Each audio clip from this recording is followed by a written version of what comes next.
Bonjour et bienvenue à tous dans cette nouvelle vidéo, toujours dans cette série relative au produit intérieur brut. Comme je l'avais dit dans ma dernière vidéo, c'est une vidéo introductive. D'ailleurs, j'avais annoncé que les prochaines vidéos dans le cadre de cette série devraient être consacrées à l'analyse des approches des calculs du produit intérieur brut.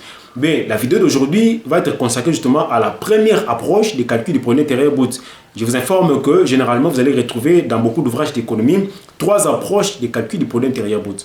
Aujourd'hui, nous allons nous focaliser sur la première approche qui concerne la production. On parle d'approche des productions. Alors question, comment se calcule le produit intérieur brut dans le cadre de cette approche qu'on appelle l'approche des productions? Allons-y. Alors, selon l'approche des productions, le produit intérieur brut, comme vous le voyez peut-être ici, c'est la somme des valeurs ajoutées, auxquelles valeurs ajoutées nous allons enlever les consommations intermédiaires. Alors, question, qu'est retenir par valeur ajoutée et c'est quoi les consommations intermédiaires? Alors, entendez par valeur ajoutée, en fait, l'ensemble de toutes les richesses qui sont créées ou encore l'ensemble de la production créée dans une économie à la suite, comme je l'avais dit dans la vidéo introductive, de la participation de toutes les entreprises individuelles, sociétaires, les entreprises commerciales, les entreprises industrielles. Et faites très attention, il ne s'agit pas de toutes les entreprises parce que ce sont des entreprises, non. Des entreprises qui évoluent dans le secteur formel. Ça veut dire des entreprises qui sont non seulement identifiées, mais aussi reconnues par l'État. Ils sont vraiment répertoriés sur les registres des commerces de l'État via les services habilités à opérer ce travail-là. Et la valeur ajoutée est aussi considérée comme la somme des chiffres d'affaires réalisés par tous les opérateurs économiques sur l'ensemble du territoire national.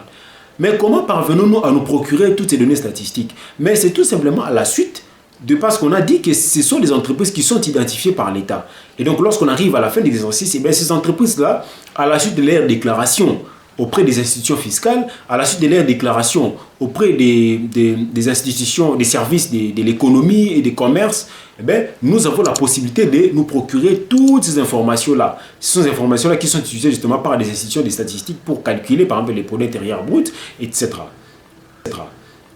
Maintenant, quant aux consommations intermédiaires, les consommations intermédiaires ne sont rien d'autre que les charges ou bien les dépenses qui sont supportées par les opérateurs économiques tout au long du processus de production. Alors, je vais vous donner un exemple pour mieux comprendre un peu ce que c'est les consommations intermédiaires.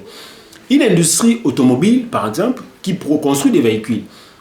Pour que l'industrie automobile construise ces véhicules, elle a besoin d'une matière très importante, l'acier. Or, pour s'en procurer, qu'est-ce qu'elle va faire? Elle va se rendre auprès d'une entreprise qui évolue, bien une industrie qui évolue dans le domaine de la sidérurgie ou bien de la métallurgie. Donc, une industrie métallurgique ou sidérurgique. C'est auprès de cette industrie-là que l'entreprise automobile va acheter l'acier qu'elle va utiliser dans le processus de production de ces véhicules jusqu'à arriver à la production finale. Ça veut dire que les véhicules vont constituer une production finale pour l'industrie automobile, tandis que l'acier va constituer pour elle une consommation intermédiaire.